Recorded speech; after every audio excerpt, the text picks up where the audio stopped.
Good morning. It is 8 o'clock, and I don't want to give Lynn too short of a time because she always has great information.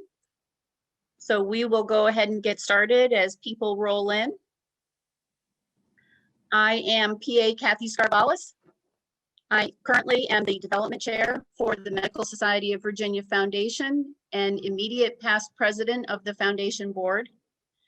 This morning, we are pleased to partner with Professionals Advocate to bring our webinar about resilience during a pandemic.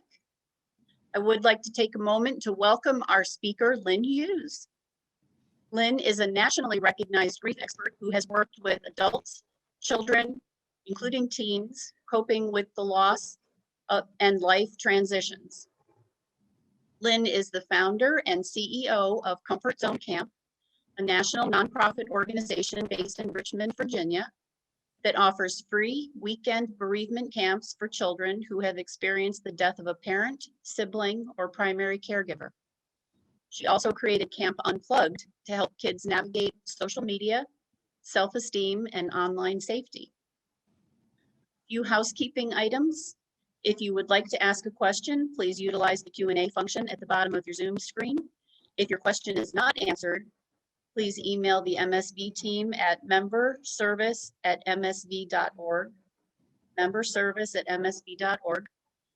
As with all of our webinars, this session will be recorded and posted to the website. On behalf of all membership and staff at MSV, I would like to again thank Professionals Advocate for their sponsorship, and thank you all for taking time with us this morning. Many of us know Lynne and have been looking forward to this webinar, so I will now hand it over to Lynne Hughes. Good morning. Thank you, Kathy. Thank you, MSV, for having me. This talk is near and dear to my heart. One, I love working with Professionals Advocates, so really delighted to represent them, but MSV and the foundation is near and dear to my heart. I worked for the foundation for about 6.5 years, and I will tell you a little bit about that, but resilience is one of my favorite things to talk about. And to me, it's also one of the highest forms of flattery or compliments you can get when somebody tells you that you are resilient. I have been told that over my lifetime, and initially I was like, oh, that's nice, but have over time really come to appreciate what a compliment that is, and it's who I aspire to be and how I aspire to have my thinking. But let's start at the beginning. I got a little funny story to tell you.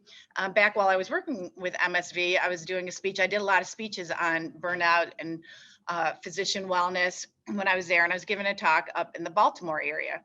And this was right before my first child, my son, graduated from high school. And for those of you who've had seniors in high school, you know it's like the longest goodbye. Every day of senior year is the first last of something. So this is right before his graduation party, and we were hosting with a couple other families.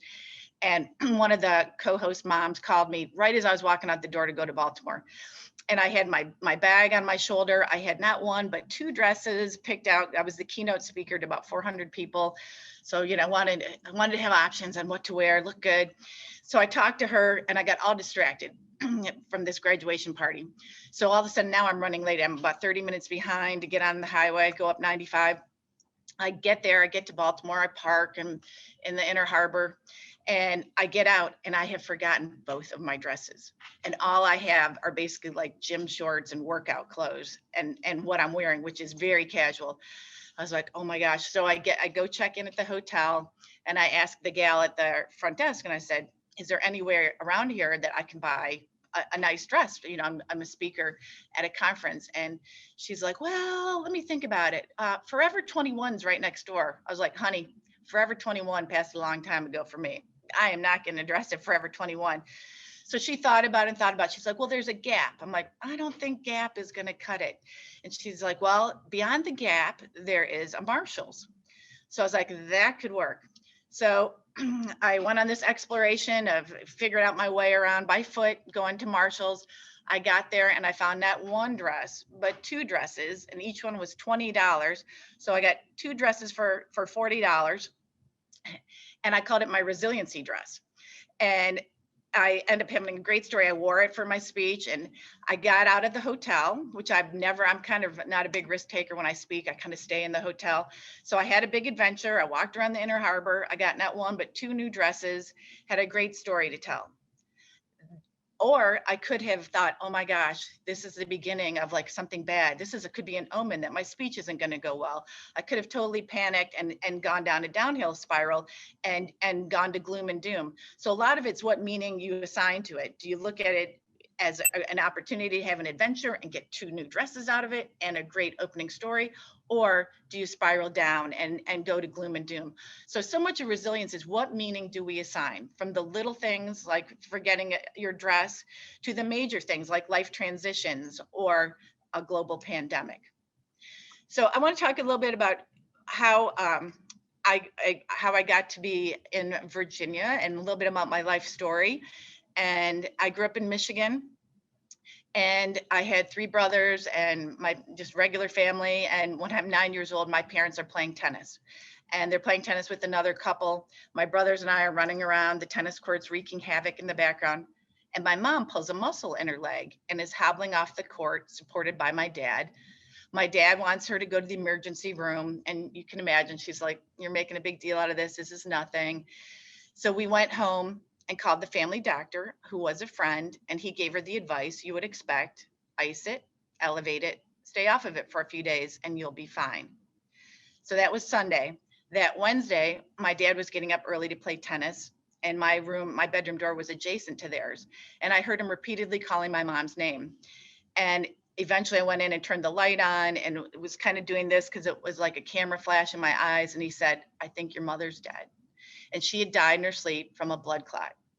So fluky, weird. It wouldn't happen in today's world. She was in her early 40s. The birth control pill had just come out. She was a social smoker.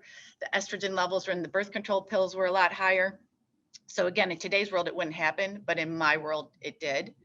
And my father was broken. He felt really guilty and grief stricken that he didn't make her go to the hospital, and felt like if he had, that he would have avoided her getting this blood clot, which we know was not the case. It could not have been detected that early.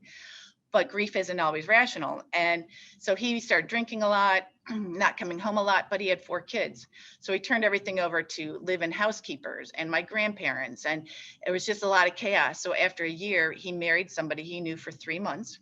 When you're grieving hard and drinking hard, you don't always make the best decisions. And that set the stage for my stepmother. They were married for about a year, had a very rocky marriage. And then my father had a massive heart attack and he died the day before I started junior high.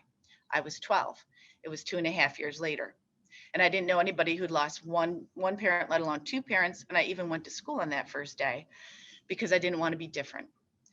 And we lived with my stepmother for about 4 years. She wasn't so great, didn't really want to raise us. I asked if I could go live with an aunt and uncle, and I picked the fun side of the family. I was at the end of my junior year in high school and moved a half an hour away just to get out of the stress of living with my stepmother. I moved in with my aunt. She was great. My uncle's first words to me were, I'll never love you as a father, nor an uncle, nor should you expect me to. Walked away. But you'll be glad to know he did the peace be with me every Sunday at Catholic Mass. So not a nice guy. I went from one bad situation to another. And then I went away to college and never came back. And what got me through that was everybody assigns value and meaning to events, adversity when it happens to them, and struggles with the why. So me as a 9-year-old girl, as a 12-year-old girl, as a teenager, for me, the why did my parents' death happen was that God thought I was special and I was supposed to use my life in some way to make a difference. Didn't know what that meant, but it gave me this purpose and meaning to keep going forward. One thing I did after my parents died, I went to summer camp. I loved it. It was a magic bubble. And then before I graduated, I knew I wanted to be a camp counselor. So I picked a camp outside of Michigan and I went to one in Pennsylvania. It was co-ed. It was in the Poconos. Anybody see where this is going? And I met my future husband, Kelly, at that summer camp in the Poconos. I know, sounds like a bad TV movie, but true story. And he was from Richmond. So after I graduated from Michigan State, I hopped onto his life. And we went to that camp many times and we just loved kids in camp. So we realized that there was no resources for grieving kids, and there weren't any when I was coming up, and many years later there still weren't. And I still was trying to make sense of why this happened to me and to do something with my life And so we decided to create our own camp, and it would be a grief camp. And so we started in 1998. Our first camp was held in 1999. I was pregnant and due the Saturday of the first camp, which is another story, but very funny. But when you're doing what you're supposed to be doing with your life, doors open and mountains move and things happen bigger than you. And that's what happened with Comfort Zone. We filled our first camp. We started getting lots of local media. We got donations. Everything we did was free and was able to be underwritten. We were 3 years old when 9/11 happened. Nobody was doing what we were doing nationally. We responded and things like that. We responded to, we went to California, we went to Massachusetts, we went to North Carolina. So it looked like my path was set. We were at a $4 million organization. We were the largest bereavement camp in the country. And I had found a way to make sense of my loss and my parents' death. And it looked like my path was set indefinitely. And then I had a huge falling out with the board of directors. I'm not the first founder. I won't be the last founder that this happened to. But I had a very horrible public breakup with that organization. And it was like a divorce from thousands. And I was at a crossroads of something unfair happening to me. And I had to decide, is this going to define me? Or am I going to figure out a way to be happy anyway, despite this really hard thing that happened to me? And I also had children that were 8 and 11 that grew up going to camps. My husband was working for the camp as well. And I so didn't want the last chapter to be of our family that something bad happened to mom and dad and our family never recovered. So I went through all the motions of healing. I went through all the emotions of grieving. It was really fascinating to be grieving a life event and not a death. And I wound up working for the Medical Society. Prior to starting Comfort Zone, I had run medical organizations for 12 years, and I love physician and healthcare organizations. So I was really glad to be back working with physicians. But in the 12 years I had been gone, what had changed? And a lot of it was the stress and the burnout that physicians were dealing with. And with the lens I come at it from, I see it as life grief. That when you can grieve something that is not a death, like I had just gone through, and I see physicians going through grieving the loss of the profession that they signed up for, that something unfair happened to them, somebody changed the rules, and they are at a crossroads figuring out how are they going to bounce or are they going to be stuck? And that choice to move forward is resilience and adapting. So I ended up creating, I was a development director at MSV, but MSV was really supportive in the foundation of creating wellness programs for physicians and the PAs and other healthcare workers. So I started doing speeches on how to avoid burnout and identifying life grief and coping skills. And so 8 years passed. And I really was enjoying my time working with all of you. And during that time, Comfort Zone went through multiple CEOs and transitions and financial challenges. And after 8 years, they asked me if I would come back. And I actually had to think about it because I was in a good place. I didn't have my Steve Jobs moment of like, knowing why this happened to me and going on to some great heights, kind of like he did after Toy Story and so forth. But I was in a good place, and I had created that Camp Unplugged and was doing multiple things. My family was in a good spot. My daughter started playing softball and was really good at it. My husband started coaching, and my son started broadcasting her games as an 11-year-old. Well, it turns out he was really talented. Fast forward, he's at Virginia Tech. He got named last year #2 broadcaster in the country. Jamie went on to play travel softball and have great accolades. And so my family, good things happened to us that wouldn't have happened had I stayed at Comfort Zone. There was a lot of something good from something bad. And so when they asked me to come back, I wasn't sure. And then I did a lot of soul searching and kind of praying for God to drop a brick on my head and make it obvious. But the mission was too important to let it fail. So I went back 2.5 years ago and did a lot of foundational building blocks and getting the culture changed and leading with heart and common sense, and things were going really well, and donors came back. We're on this great trajectory, and then COVID happened and we had to pivot. We called it the year of the pivot, which I'm sure you all can relate to. So we created virtual camps because grief was prevalent more than ever. We did life grief camps. We did COVID loss camps. We did family in-person camps. And now Comfort Zone is really poised for success. And we are starting to go back to not only doing virtual camps, but doing in-person camps. So that's kind of my story, but I am a big believer in something good from something bad. And I've seen it over and over in my life. And I've learned to know that when that something bad happens, to almost go, okay, well, you know what? It's going to be followed by something good, even if it takes months to even 8 years for sometimes for the something good to make itself evident.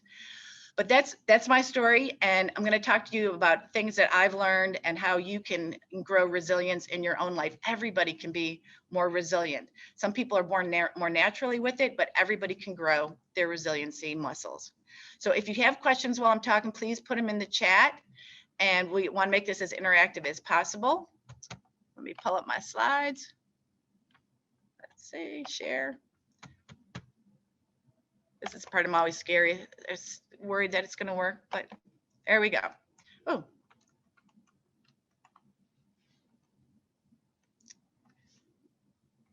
So this is physicians and healthcare workers pre-COVID. Can anybody relate to this? The candle saying, sometimes it feels like I'm burning myself at both ends. I love that graphic. And then you layer on life grief and all that's going on. And this is often what that looks like. And again, what is life grief? The pandemic is fueling all kinds of life grief in ways other than death and illness, personal losses of all kinds, postponed weddings, missed graduations, laid off workers, offices closing, separation from friends and family, and other valued events has many experiencing life grief. So we layer on, we're kind of in a heightened state of burnout or pre-burnout with healthcare workers. We layer on COVID, layer on all the political climate in the world that's been going on. Burnout lasagna. I don't know if anybody can relate to this, but it's layer upon layer. I thought this was cute. I look at work burnout more like a burnout lasagna. Last week's workload layered on the past week's workload, layered on the previous week's workload, all smothered on top of this week's workload. We thought we were tired before this, but COVID took tired to a whole new level emotionally and physically. You think there is an end in sight, but then there isn't. We just keep swimming. That's from a practice manager in Richmond. And this is from the doctors themselves. We're even burned out worse than before. No one thought that it would take this long. Everyone is exhausted, and you can't stop or walk away from it. We've got so many worries, worried about getting COVID, giving COVID, financial stress of our practice. So I want to hear what you can relate to. What are you worried about? I'm guessing you could check all these boxes, but put in the chat, share with us, what is your biggest fears? Is it fear of getting COVID? Is it fear of giving COVID to family members or coworkers? Is it the long hours, mental exhaustion, difficulty sleeping, general state of the world? Your family issues and responsibilities, or the fact that no, there's no end in sight. Although maybe now with the vaccines ramping up, maybe there's a little more hope there.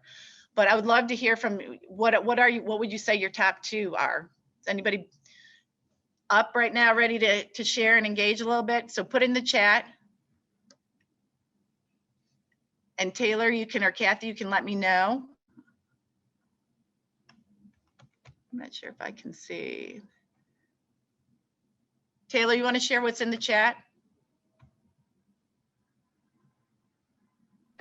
Yes, we've got no end in sight, general state of the world, giving COVID to relatives. So I see people nodding. So yes, all of them are valid. And if, when we're carrying all that around, where does that, we're feeling that in our bodies, we're carrying that additional stress, whether or not we're having that mask and letting it show or not, but it's a lot to carry.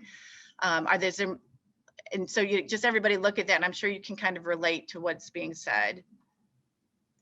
So there's also a difficulty sleeping, Lynn. Yes, and if we're not sleeping, we're certainly not at our best. We're more prone to being emotional or burned down or making errors. And when we're carrying all that life grief around, it doesn't go anywhere. It's just sitting right there on our shoulder with it, and it leaks out, and sometimes not at the best times. It could be we take it out on family members, we take it out on coworkers. Maybe we even get a little short with patients. So, it's really important to, one, be aware, identify it, and then, what do we do with it and how do we drain it off? We have another one that says, what happens to my practice if I'm unable to practice? That's another concern. Right, and that's an added stress. I mean, if you are the principal person in your practice, so you not only have your patients, you got family, you got people relying on you for their livelihood, for their health care. And what happens if you go under, the whole system breaks down? So it's really important to practice that self-care. But again, first is like really thinking about where are we? What's the universe of what I'm dealing with? What are those stressors? And then figuring out how do we go forward and solve from that. And then adding into what you just said about self-care, another comment is abnormal lifestyle, no travel, no movies, no date nights. Right. Our whole world has been and so disrupted. And a lot of our things that we did do to recharge our batteries that brought us joy, or a distraction that allowed us to step outside of our work life or stressors, have been taken away from us.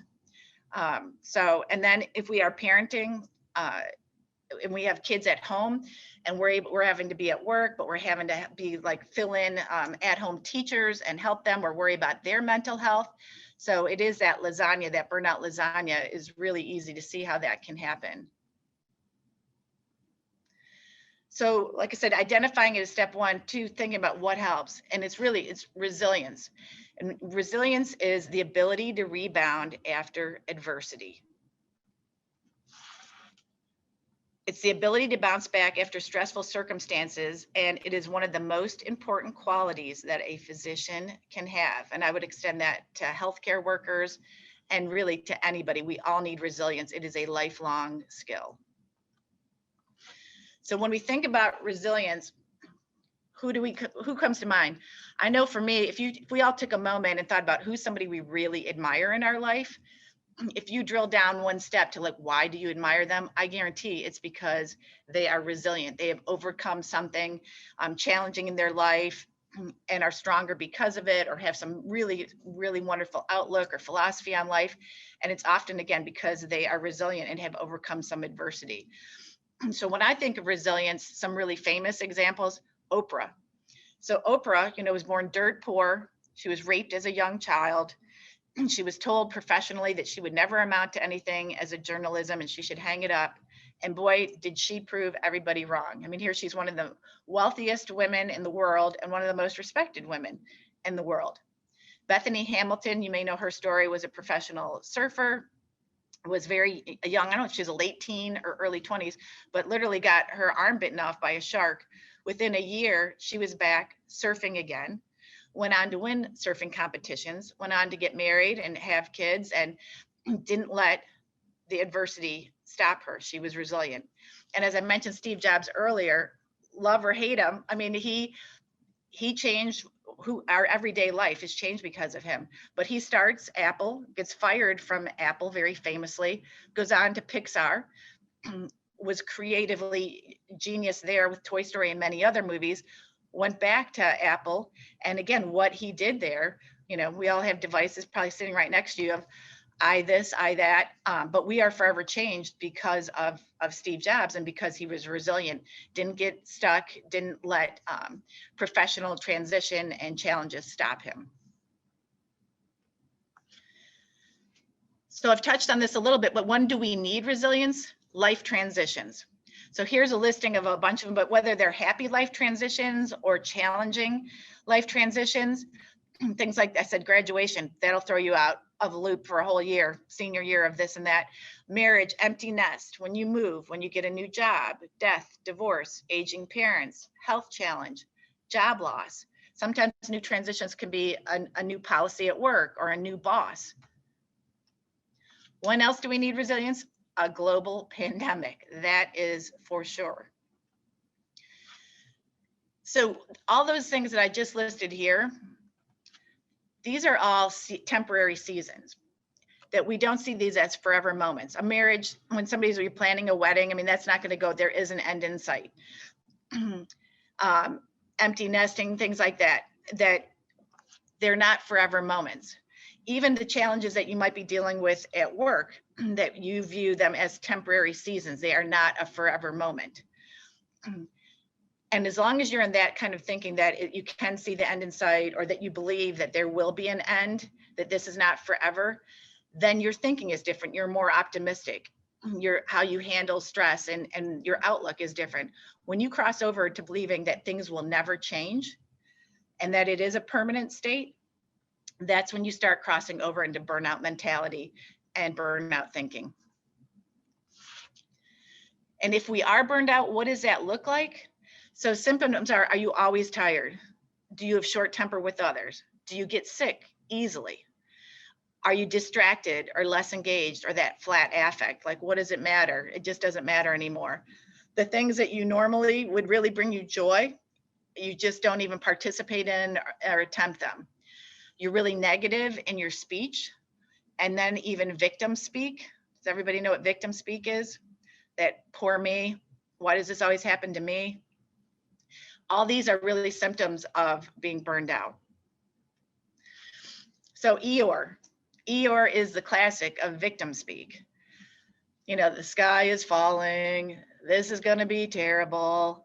So translate that. Do you know people in your life, coworkers, or are you that person that when you get a new boss, or when, you know, there's some new regulation, or there's something that's going on in the world, the first thing default is always is negative, is glass half empty, of this is never going to work. How bad is this supervisor going to be? As opposed to maybe this is the best boss ever. Maybe this will be something that will actually improve how we handle patient care. So it's all like, what meaning do you assign to things? And in our house, we do the V for victim, for like, we don't do peace sign. If somebody's like being poor me, we kind of make fun of it and we flash the V for victim. And I'll throw my husband under the bus here, that he will be like, I have the worst iPhone in the family. How come everybody else has a better iPhone? I have this poor iPhone. He had a 4 for a while, and then he had a 5 forever. Well, he has an iPhone 5 because he returned all the iPhone 6s and 7s and better iPhones that we bought him. So when we don't give him sympathy because it was his choice to have the crummy iPhone. So try not to be an Eeyore. If you catch yourself being an Eeyore, stop and turn it into, maybe this can be a good change. Do you know any pig pens? And a poor pig pen, it's not his fault that Charles Schultz drew him as a pig pen, but do we know those people in our lives who just always have crap swirling around them? They always have stuff. And you're like, wow. There was somebody at MSV, she is long gone, but occasionally I'd get coffee next to her in the morning or put stuff in the refrigerator in the break room. And she always had something jaw-dropping going on in her life, whether, her house was flooding, or she'd be driving back, in the middle of the night and have like her car break down and having to get it towed, or she'd go on vacation and get a parasite. I mean, it never stopped, that you're like, and you felt for her, but you couldn't take on because it was always drama and it was always something. So those are the people you just want to kind of be breezy and not take them on, because they are energy suckers. Tigger. So this is what we want to aspire to be. Do we know those people who are always happy and always upbeat and do see the glass half full? And they do speak positivity. And Tigger is the epitome of resilience. So we want to be a Tigger, and you want to be around Tiggers because they actually fill your energy and they boost you.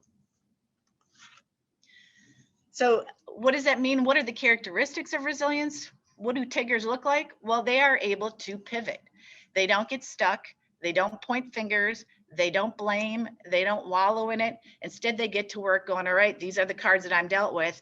What options do I have? How do I get back on track? How do I make lemonade from these lemons? So that ability to pivot quickly. They're optimistic. They find purpose and meaning. They usually have strong faith and spirituality. They usually have strong relationships with others. They have humor, because sometimes you have to laugh at the ridiculousness of situations, and that boosts your mood as well. They forgive themselves for being imperfect, as we all are, and they forgive others. When you are angry at somebody or somebody has wronged you and you carry that around, that is negativity that you are carrying with you. And when you find that you forgive, you are doing really yourself a favor. It doesn't mean that they deserve it. You're actually doing yourself a favor and letting go of all that heaviness and negativity. And a big thing about resilience, happiness is a choice. Happiness is not handed to any of us. I would tell you that although a lot of tough stuff happened to me in my life, I have had a great life. I have had a happy life. I have fought for happiness. So choose happiness. It is intentional, and you have to speak it and talk it and make that happen.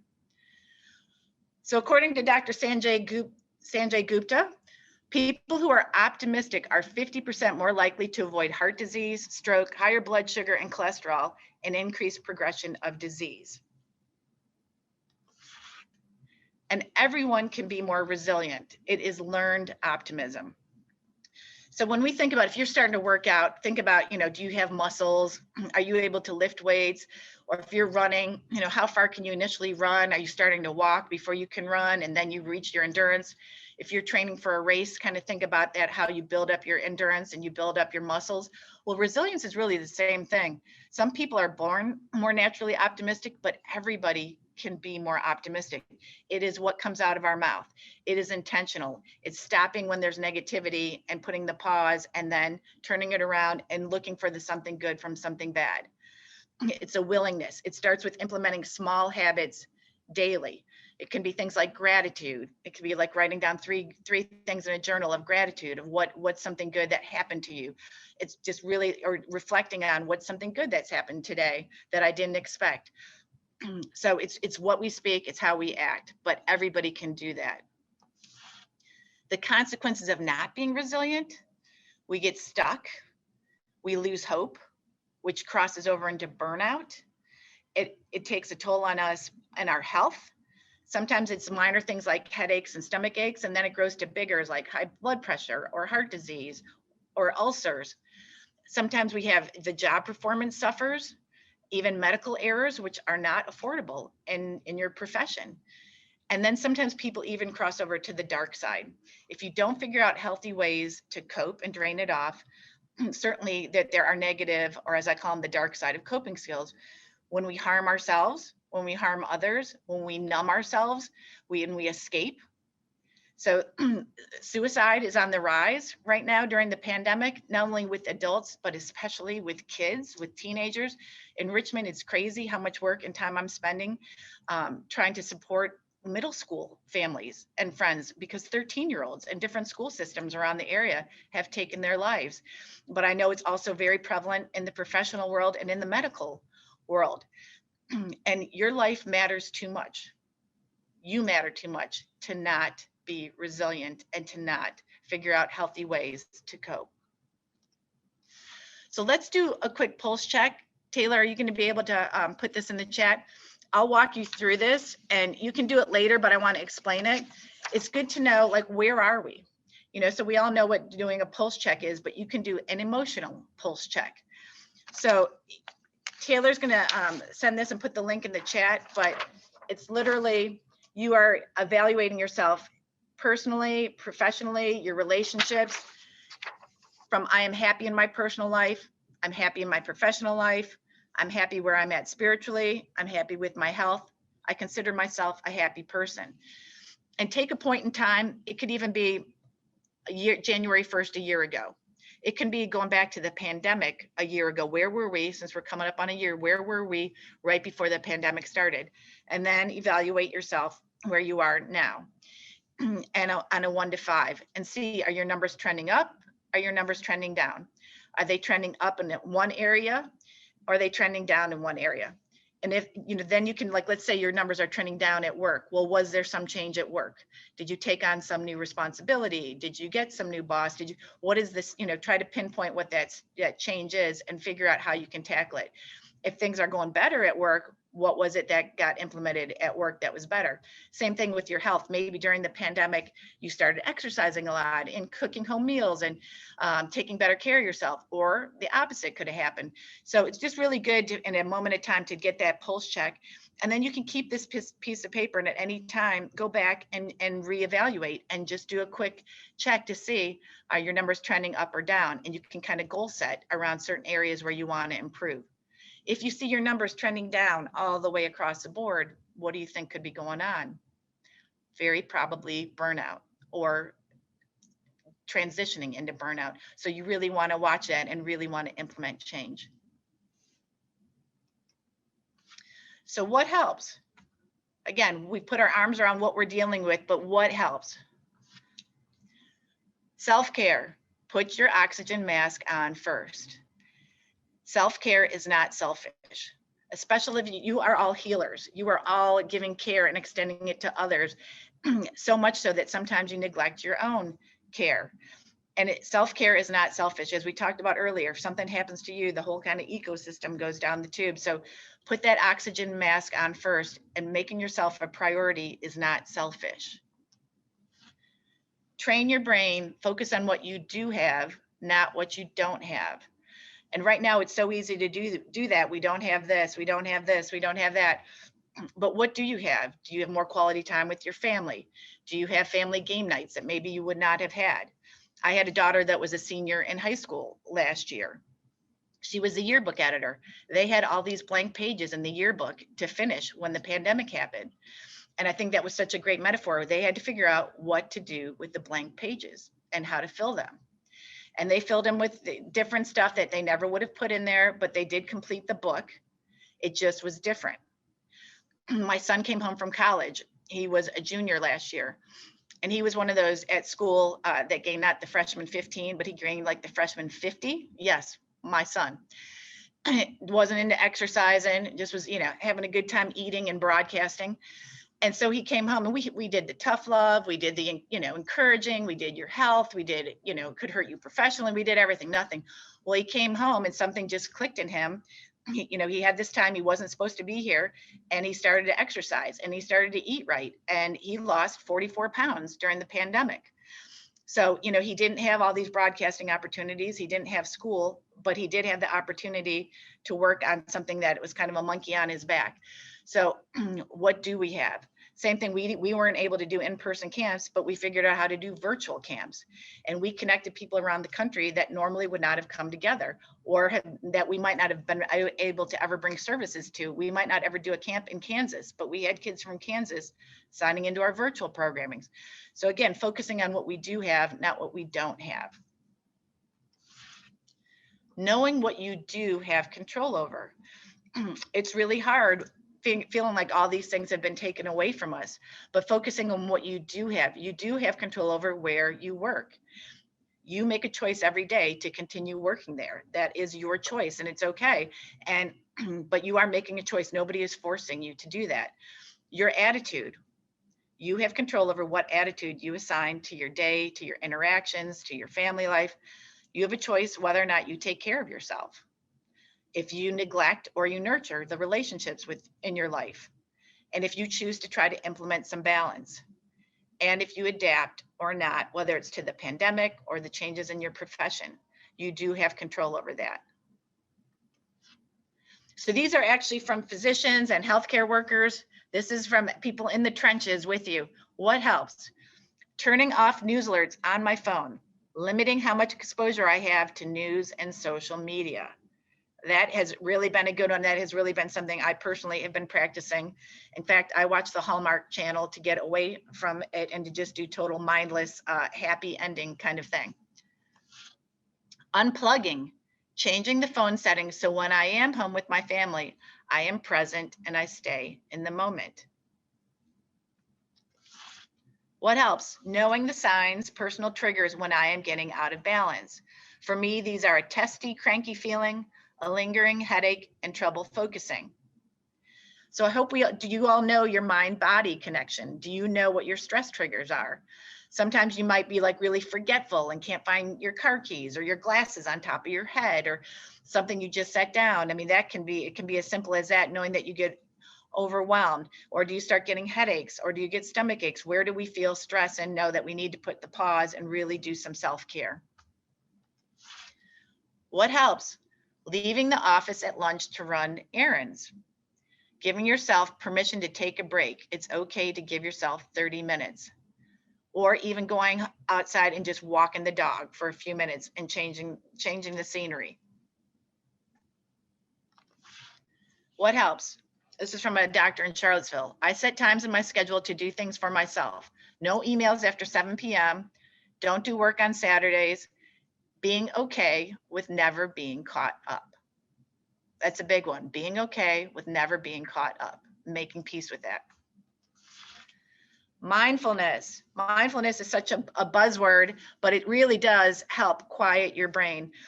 And mindfulness is really being present in the moment, being aware of the sights and the smells in the now, and even doing mindfulness 1 minute a day helps quiet that monkey brain, that hamster on the wheel brain, and just helps you quiet, calms your heartbeat. It gives you better focus. It gives you all these health benefits as little as 1 minute a day. And kind of like growing your resiliency muscles, you can grow your mindfulness muscles. There's all kinds of apps that can walk you through guided meditation, whether it's 1 minute 3 times a day, 1 minute 2 times a day, and then upping it a little bit. I know that not only Russell Wilson, who's from Richmond and went to collegiate and plays for the Seattle Seahawks, but the whole Pete Carroll and the whole Seattle Seahawks, they are really big on mindfulness. Also, many of you know Dan Carey, that he's been meditating for years, and he talks about, he knows his staff protects 15 minutes every day for him to go meditate, because that is what allows him to navigate and drain off stress and to keep doing what he's doing. So I really recommend that. AIM, anticipate, inoculate, and manage situations. So this person, they use their commute time to work and from work every day to anticipate what they're transitioning to. So when think about, as you're driving in, putting your arm around to work, do you have any tricky patients coming up? How busy is your schedule? When can you squeeze in lunch? When can you squeeze in to walk outside or to run some errands or to meditate for a few minutes? But anticipating, what are you going to do? And that helps you to be prepared when the situations actually happen. And when you leave work, taking 15 minutes to either know when you get home to transition back, do you need 15 minutes by yourself to decompress? Or do you want to like actually have a few minutes to vent to your spouse or significant others and drain it off and then let it go? So just kind of to know yourself and to anticipate and manage the situations in advance helps you to prepare them, and then it makes them less intense. If the emotional arrows come at you, you're able to kind of keep them out here when you anticipate it. What helps? Forward planning. There's a family practice around here, and they actually said that they mandated the doctors take a long weekend and take some time off either at Christmas or the New Year's, because their doctors just were not taking any breaks over the pandemic. And that forward planning, that knowing you're taking a vacation or a long weekend, it puts you in a happy place. So the act of going through the planning stages and knowing that there's a date on the calendar, even if it's just for a long weekend, is so good for your mental health. Monthly staff morale builders. This is, again, a different family practice, but they do things to keep the staff moods up. During the pandemic, they gave everyone hand sanitizer and said, hands down, the best around. They bought Halloween COVID masks and gave everyone candy. At Thanksgiving, they ordered lunch for everybody. Then they taped Amazon gift cards to everybody's door handles. At Christmas, they did a Secret Santa and a hot chocolate bar. So, I mean, there's just different things that you can do to kind of keep staff morale going, which is really important. So what's the number one predictor of being happy at work? Anybody guess? Anybody guess? Is it pay? Is it, what do you think? Well, Gallup does a lot of polls, and they did a poll on this very question. They do a lot on employee engagement and employee happiness.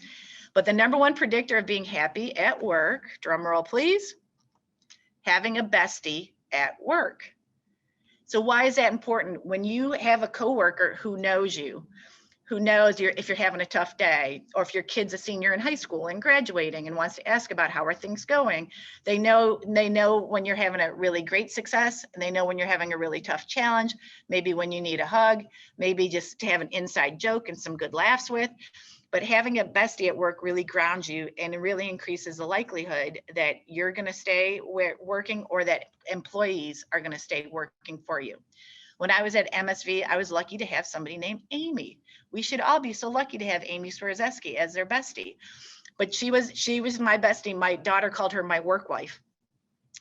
But are you right now, when you're working from home, people might be losing their interaction with their besties, and that could be another loss for them. And if we're working as physicians and PAs, and all we're seeing is patient after patient after patient, do we have any time to have a bestie at work?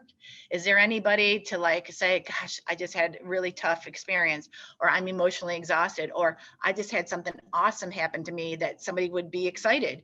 So it's really hard when we're working in silos to not have that human connection and to have a bestie. But I really encourage to try to find somebody who anchors you and knows you at work. Volunteering. course, it's a shameless plug. We'd love to have you all volunteer for Comfort Zone Camp. But when you volunteer, whether it's for Comfort Zone or for the Medical Society or whatever it is, but I can't encourage volunteering enough, because what happens, and you all know this, but you get more than you give. And it just feels good to give, and it feeds your soul. So find a place to volunteer, even if it's for a few hours, or get involved in your professional organization. I also really recommend to be resilient. Don't go it alone. You know, identify resources when you're having a tough time or you need a tune-up. MSV has created a safe haven program, which is wonderful, protecting people legally and also providing emotional resources for physicians, PAs, and their members. That's a wonderful program. Go to a life coach or to a counselor. Again, somebody who's just their sole purpose is to help you navigate a situation and for you to be your best self. Or do you have a go-to person? Again, it could be your bestie at work. Do you have an Amy at work? Or do you have a go-to best friend that can take the ugly and lean in and really give you good advice? But it's just, you can go through tough times by yourself, but boy, it's a lot harder and takes a lot longer than if we have, these are all tools in the toolkit that can help you navigate it. One change. So we talked about a lot of things today, but I encourage you to take a minute. What's one change that you can make? There was a physician down in the Virginia Beach area, and she talked about this very thing that she takes when she's looking at her schedule for the week. She will schedule 15 minutes every week just for herself. And then I believe she then worked to 30 minutes, and she would ride her bike. She would just ride her bike to get outside and say that she did, and she protected that time and scheduled it and made it a priority. So what's one change that you can do that recharges your battery, brings you joys? And I will tell you that not only by practicing resilience and implementing it, it's really important you're modeling it. You don't even realize that you're modeling it for others, but other people need to see that you are being resilient. If you're practicing healthcare and exercise or figuring out a way to depower stress, your fellow physicians, you're modeling for them because they probably need it. You're modeling it for your fellow teammates, healthcare workers, and they need to see that it's okay to take care of yourself, that you are setting that tone. Your family members need to see that you are taking care of yourself, that you make self-care a priority. Then they're more likely to make self-care a priority. So there's all these positive ripples from you self-care and practicing resilience.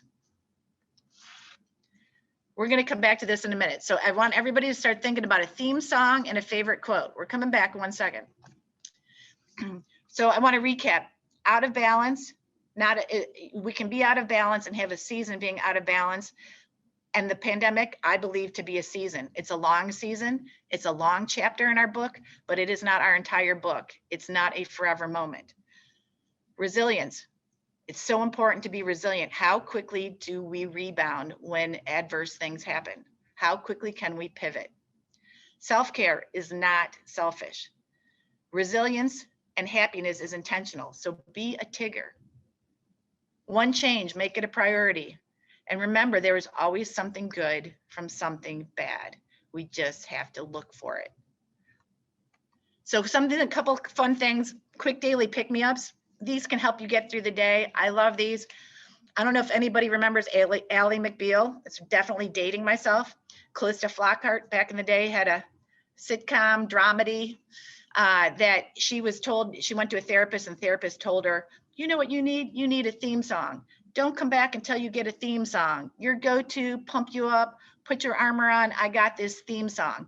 So she's like had a Walkman on, that yes, a Walkman, is walking into traffic, listening to music, trying to come up with the theme song. But music is such a mood elevator. So what is our theme song? What's your pump you up, I got this song? Also, favorite quotes or mantras. You know, it can be as simple as serenity now, serenity now. But do we have a favorite quote? I often put my favorite quote on my computer screen that I can see it.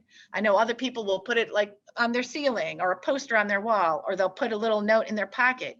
But so if you have a favorite quote or a theme song, let's share it in the chat.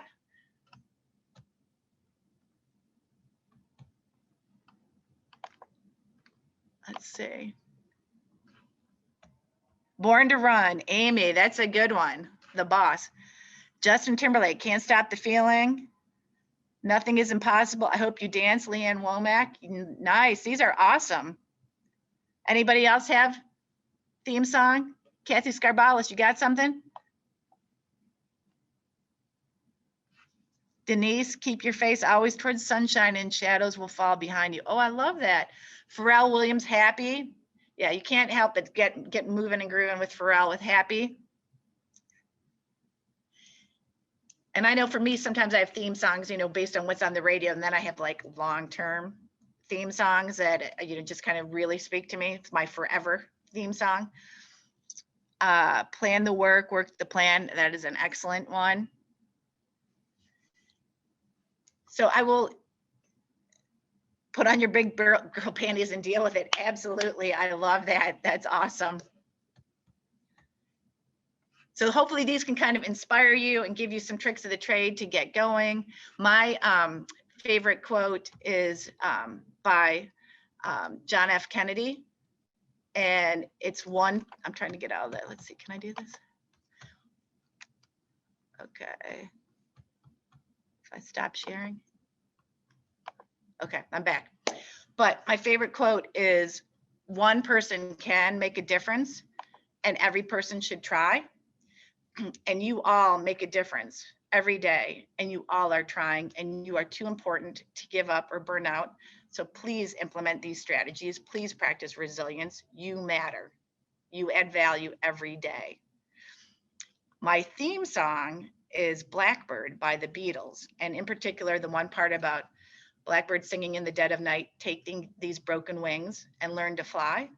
All your life, you were only waiting for this moment to arise. So we might all have a broken wing, but it doesn't mean we can't fly. I want to leave you with a little poem that I wrote. I wrote this as a coffee table book, but I never got it published. But in the backstory on it's kind of funny that it was the night before Mother's Day, and this is probably 12, 13 years ago now. And we had been to a graduation party, and I was getting ready, thinking about Mother's Day the next day and all that we were doing. And I was thinking about how lucky I was to have all these people in my life.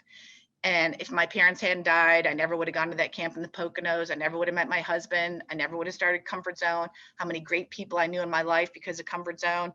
How lucky I was to be a mom. And I just kept thinking, because of something bad, all these something goods. Well, my husband had had too much red wine that night. And usually I wake him up and don't let him sleep on the couch, but I left him.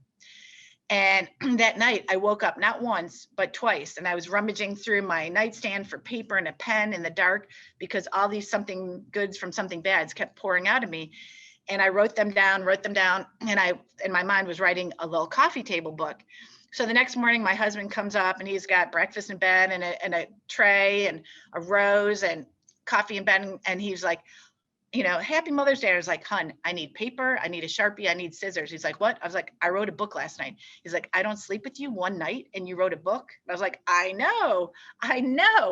So I wrote all this down. And this is what came of the one night that Kelly did not sleep with me and I left him on the couch. So it's called Because of Something Bad. Because of something bad, a huge hole exists inside of me. I've known great sadness. I've felt alone. I've struggled. Every choice I've made is different. Because of something bad, I learned happiness is a choice. I learned this too shall pass. I learned to grow where I was planted. I've had a lot of therapy.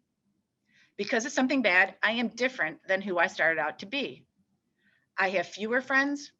I have better friends. I'm a better person. I am a better parent. I'm a better spouse. Because of something bad, I seize the moment. I savor the moment. I tell others what they mean to me. I know how precious life is. I make time for others. Because of something bad, a lot of good things have happened to me. I learned to survive anything. I know most of the good people in my life. I have great children. I have a husband who adores me. Every person I love more deeply, intensely, and richly. Because of something bad, I felt God's hand on me. I strove for something other than ordinary. I decided to make a difference. I found my greatness. Because of something bad, I actually lived a better life. And you can too. So thank you all so very much. I think we have a few minutes for questions or comments. We're bumping up. We've got about 5 minutes. So, and please know if you want to talk to me more outside of this, if I can help you navigate, whether it's resilience or life grief or the loss of somebody in your life and you're looking for resources or how to navigate, my email is Lynne, Lynne, @comfortzonecamp.org. Taylor and Denise and Amy and Kathy, they can all help you find me, but it'd be an honor and a privilege. Like I said, MSV and the foundation will always have such a special place in my heart. I miss you all. I'm happy in my new life, but I miss you all. Lynn, we actually did have a question in the chat, and it just said, do you see a difference between happy and contentment or peaceful? Do I see one? Yes, ma'am.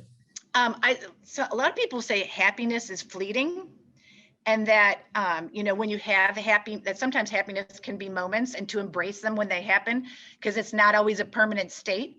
That you might have a good moment, a tough moment, a good, so you got to really embrace when you have that happy moments. But to strive for that peace and contentment is really kind of a better state and a better place. To not expect to be like a 10 out of 10 out of all the time, that's not realistic happiness. But happiness is enjoying what you do have, and that contentment and seeing what you do have and not letting what you don't have dominate you. I find that you can kind of sometimes split yourself in two and kind of coexist with the struggles or the yuck or the life grief. And the other part of you is perfectly okay or even happy. So it's to not let the things that go wrong and the imperfections be the bigger part of it, but to try to grow the okay, the contentment part of it. But there's always going to be things that are challenging. It's do you let them dominate and be your headline? Great question. Anything else? I bet there's lots of other things, Lynn, but as we are approaching straight up 9 o'clock here, I would like to get in a huge thank you. This was fabulous. And I would like to remind people, you did mention Safe Haven, so I'll put in a shameless plug for Safe Haven. Yes, do. It's awesome. It's a great program. I can only imagine that most of the people that are on this webinar currently are familiar with Safe Haven. And I think Suzanne put the link up there. And please remember that Lynn did put in the link for her handout, and the handout will be available. You can't see my hands. The link for her handout will be available, as well as this recording at the completion of this on the website later. You may want to share this with your friends, because I didn't see anybody dropping off. So Lynn always gives a great presentation. So thank you to ProAd Professionals Advocate for sponsoring this. And thank you so much to Lynn for getting up early and spending some time with us. My pleasure. And if anyone needs to contact Lynn, she gave her information, and I'm sure anybody at MSV can get it if you forgot to write it down. I don't see any last minute questions. Anything else, Taylor?